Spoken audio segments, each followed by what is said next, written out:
A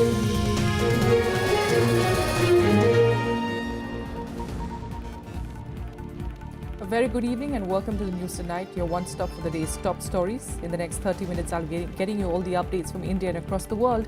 Let's start with the headlines. Supreme Court restores criminal conspiracy charge against L.K. Advani and other BJP leaders in the Babri Masjid demolition case, upholds constitutional immunity for Rajasthan Governor Kalyan Singh.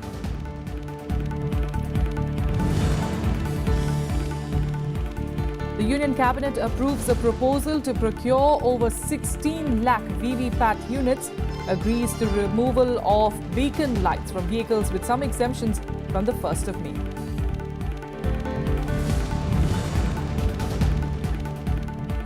Former Tamil Nadu Chief Minister O. Pannirselvam claims first victory, agrees to merger talks with AIDMK ministers, distancing themselves from Sasikala and her family members.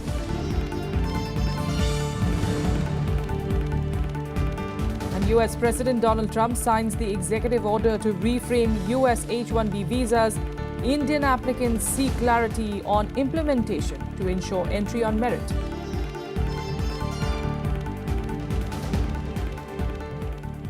Let's start with the Union Cabinet that today cleared an Election Commission proposal to procure paper trail machines or VVPATs for use during future elections. It also decided that beacon lights will be removed from all vehicles, including that of the Prime Minister, from the 1st of May. Here are more details. Amidst growing demands from opposition parties for holding all future elections using paper trail machines along with EVMs, the Cabinet, chaired by Prime Minister Narendra Modi, on Wednesday approved the proposal of procurement of over 16 lakh VVPAT units. चुनाव आयोग का अपना आकलन है कि 16,15,000 machines और चाहिए और ये मशीन भारत इलेक्ट्रॉनिक्स लिमिटेड और electronics corporation of India manufacture करती है। दोनों पब्लिक सेक्टर अंडरटेकिंग्स हैं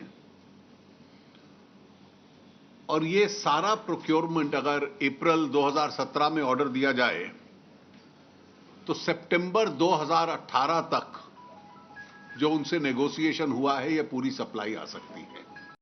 In another move that's sure to bring more positive feedback, the Cabinet sought to end VVIP culture and approved the removal of beacon lights from all vehicles, barring emergency service vehicles from 1st of May. और VIP culture हमारे लोकतंत्र के लिए अच्छा नहीं है।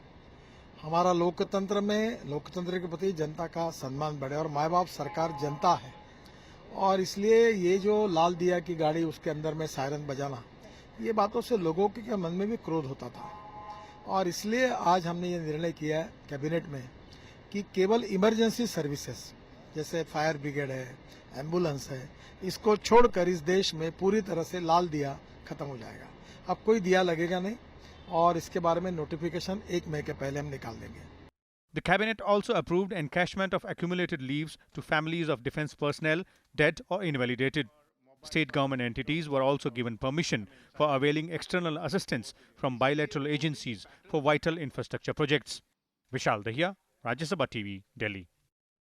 Another one of our headline stories, overturning a lower court judgment. The Supreme Court revived criminal charges against L.K. Advani, Uma Bharti and Murli Manohar Joshi in the Babri Masjid demolition case filed by the CBI.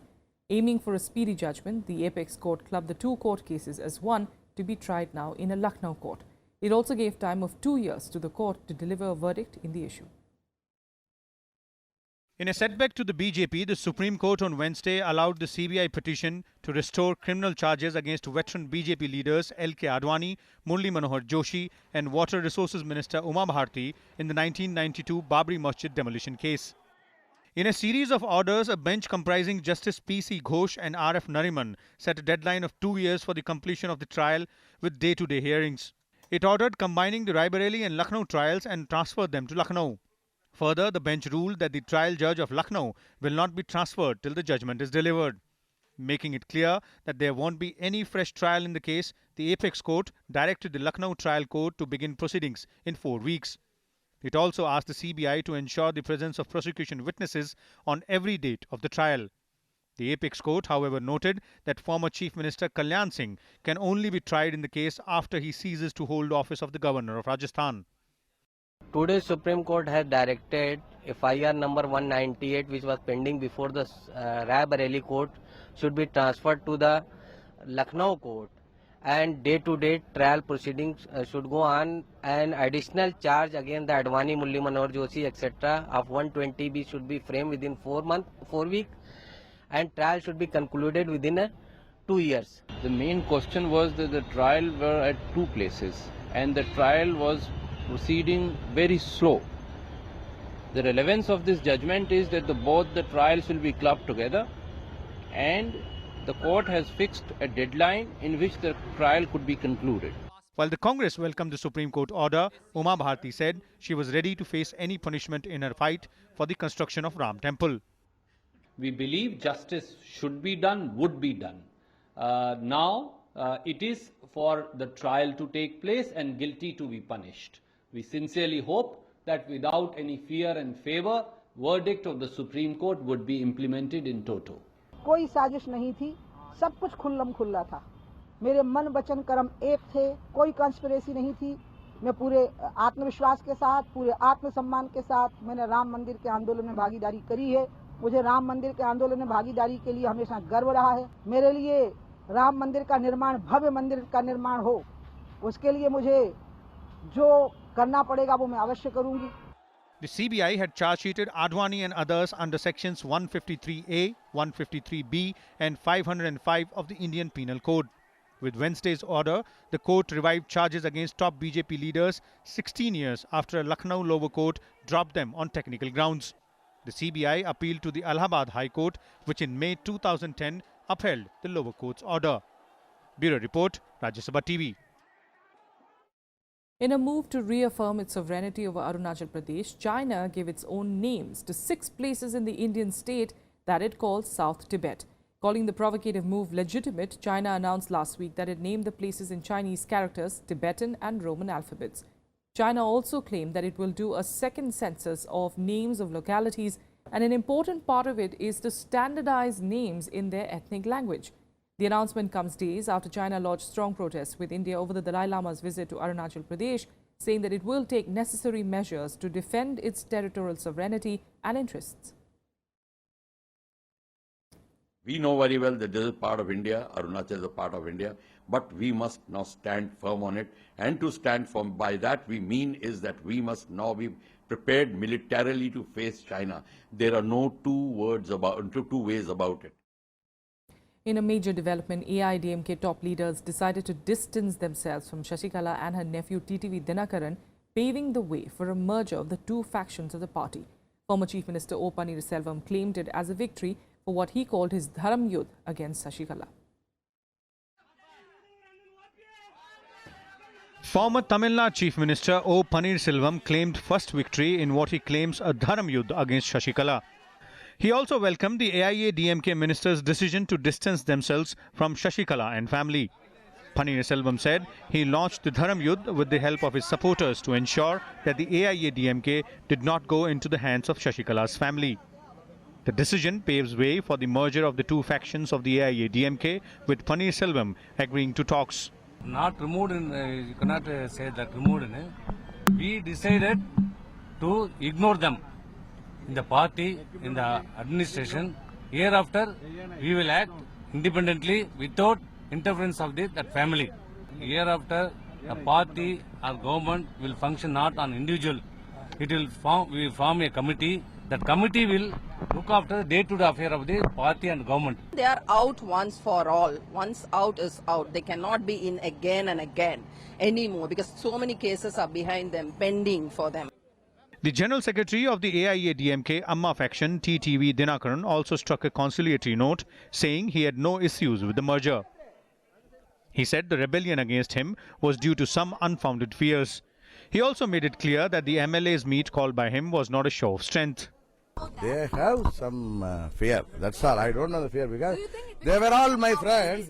You have seen them here till 14th. Suddenly they changed their mind within 2-3 days. Means something there is there with them.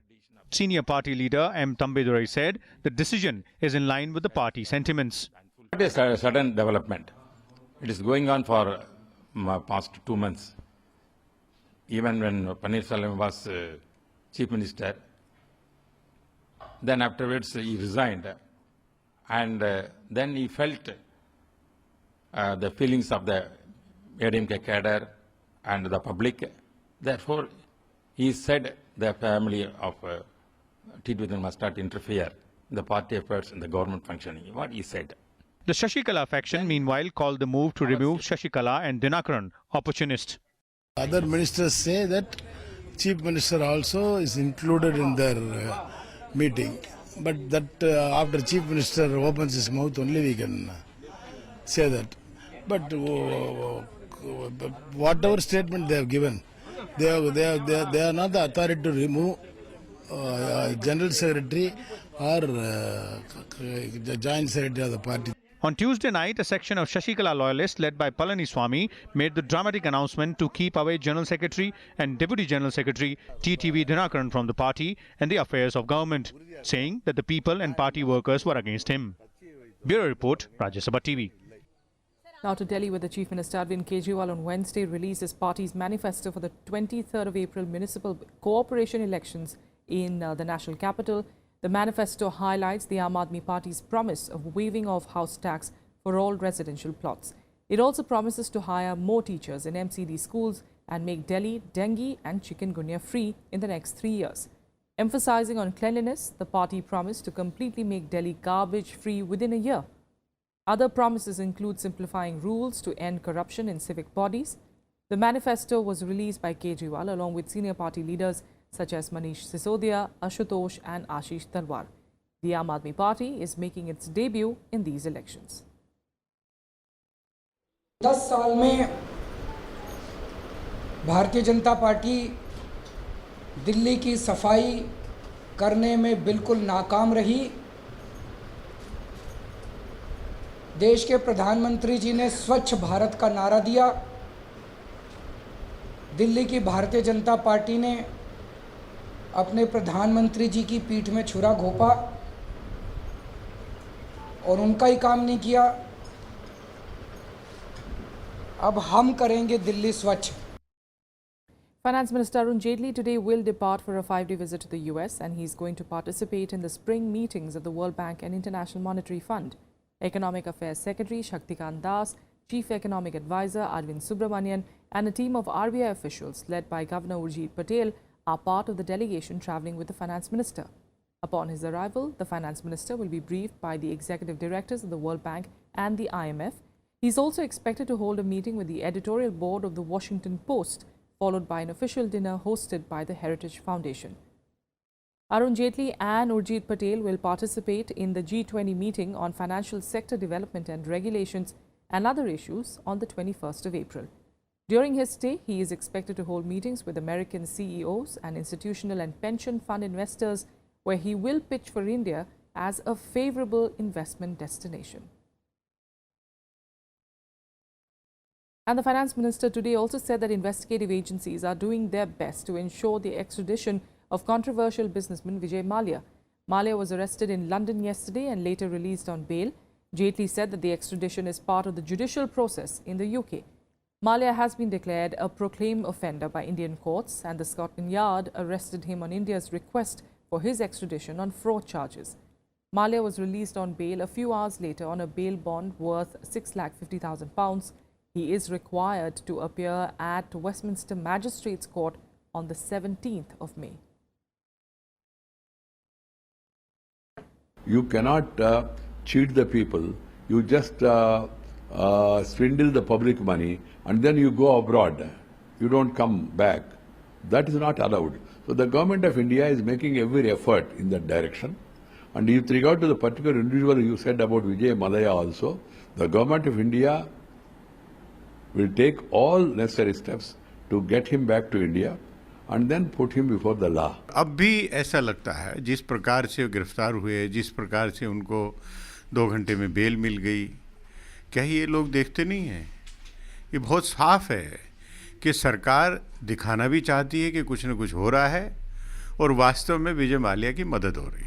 वो arrest हुए, उसके बाद उनको bell मिली, वो कानूनी प्रक्रिया है। भारत सरकार को हर वो कदम उठाना चाहिए जिसमें जल्द से जल्द विजय माल्या कानून के तहत जो उनको दंड मिलना है और जो उनके खिलाफ जो कार्रवाई होनी है वो भारत लौटे और हमारे कोर्ट्स में यहाँ उनकी पेशी हो। The Border Security Force Jawan, who posted a clip on social media complaining of bad quality food being served to the troops, was today dismissed from service.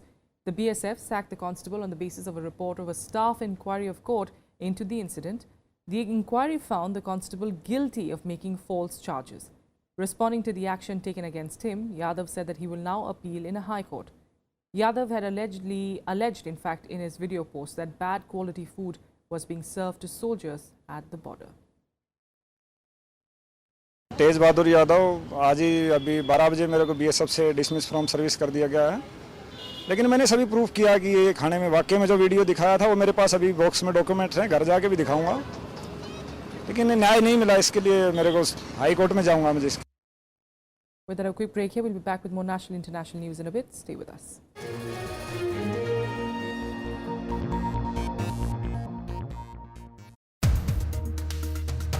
आपको या आपकी पार्टी को कोई प्रॉब्लम नहीं होगी अगर आरएसएस अपना हिंदुत्व एजेंडा लाता है। जब सरकार एजेंडा लाएगी तब तो आप हमसे पूछेंगे ना। You eat whatever you order. That is the kind of tendency which the government has. सरकार कोई सुप्रीम कोर्ट तो है नहीं, कितना खाएं, कैसे खाएं, नहीं खाएं, इसमें हमारा कभी क्या कहते हैं कि इंटरफेरेंस क्या कहते हैं कि न रहा है। अब आप नरेंद्र मोदी का हाथ पकड़ के ही आगे बढ़ेंगे, आपके क्या प्राइम मिनिस्टरियल एम्बिशंस नहीं हो सकते? किसने कहा कि हम कभी प्राइम मिनिस्टर, हमने तो कभी नहीं कहा। सबसे बड़ी बात है कि आप पॉलिटिक्स में हैं, हम लोगों को इस बात का गर्व है।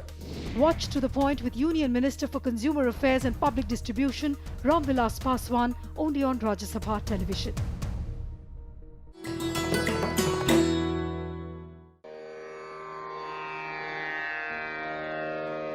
The sacred relics of Buddha were unearthed in Piprava in Uttar Pradesh.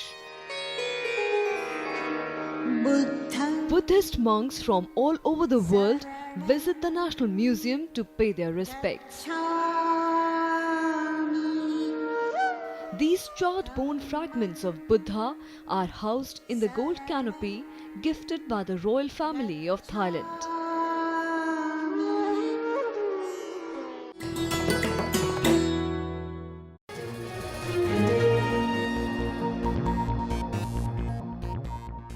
Welcome back. Let's get you more news now. National news, in fact, and the heat wave continues across the country, scorching most parts with above 40 degrees Celsius temperatures.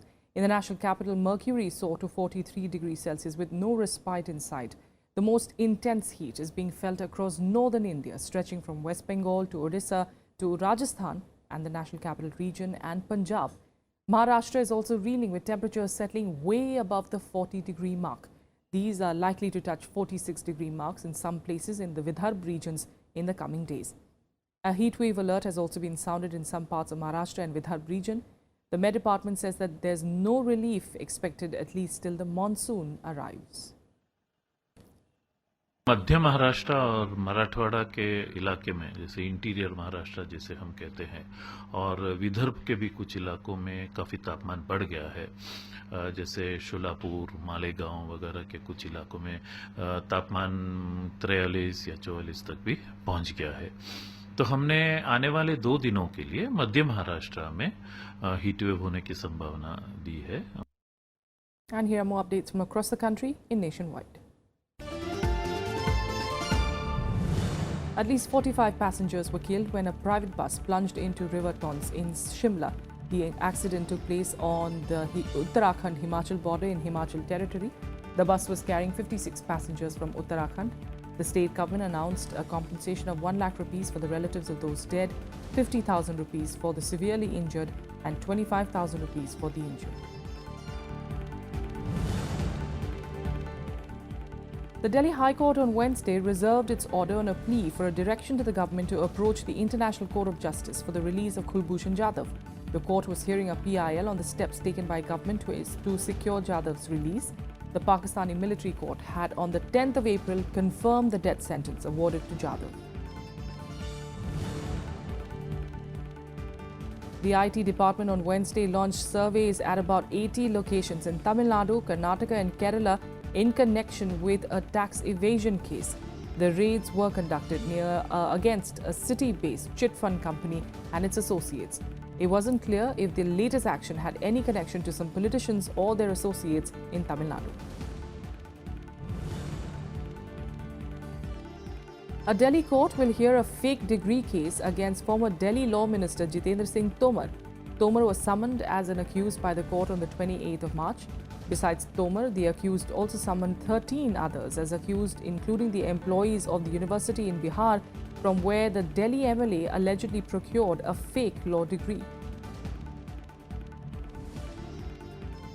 Now, after Australia, the US is all set to reframe its visa rules for immigrants. India has insisted that the rules will be detrimental for its citizens, and it will raise the issue with US authorities when Prime Minister Narendra Modi meets Donald Trump probably in June this year.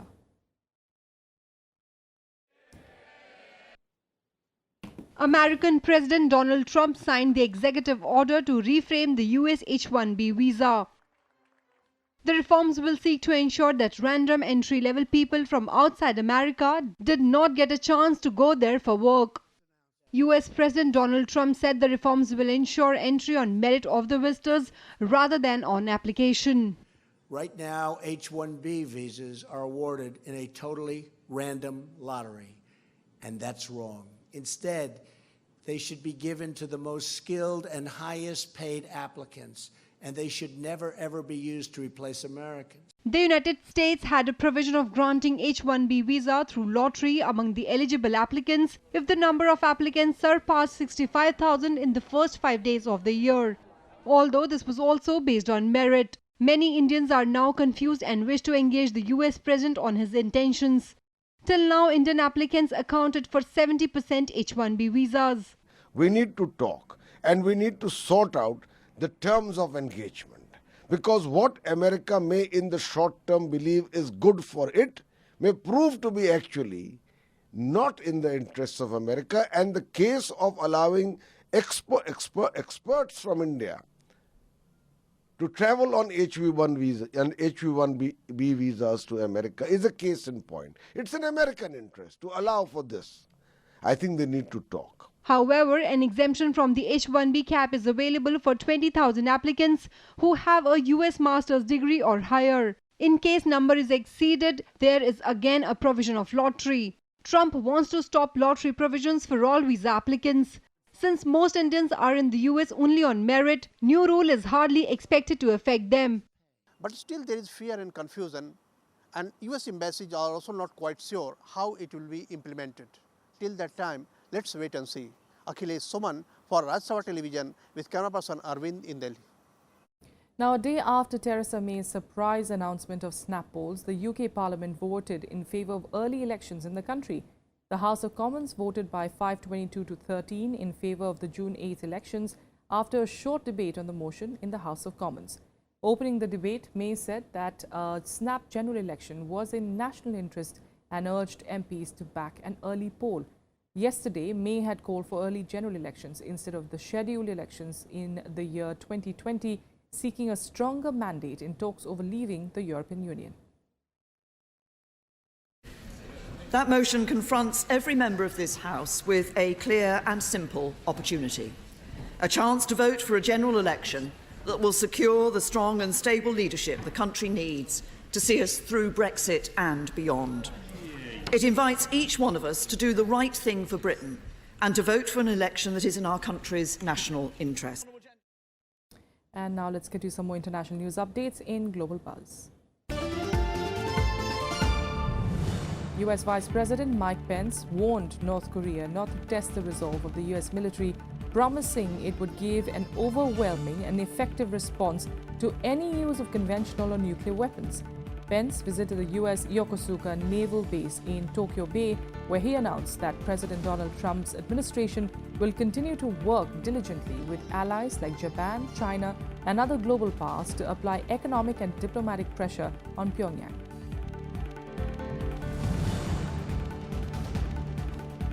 The United Nations said that 16 staff members taken hostage by unarmed South Sudanese refugees at a UN camp in eastern Congo have been released unharmed.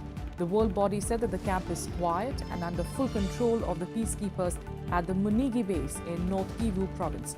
South Sudanese refugees had earlier taken the UN staff members hostage, demanding they be sent to another East African country to avoid their forced return to South Sudan.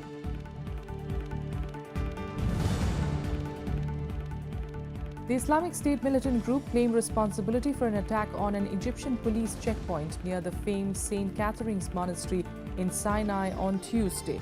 The militants opened fire just outside the monastery, killing one policeman and wounding 4 others.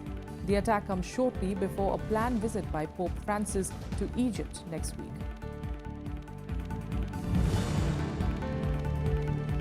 At least 29 people died on Tuesday when their bus plunged into a deep ravine in northern Philippines' mountain town, in one of the country's deadliest road accidents in years. More than 50 passengers were pulled out of emergency rescue teams but had serious injuries and were taken to hospitals. Preliminary investigation showed that the bus had lost its brakes.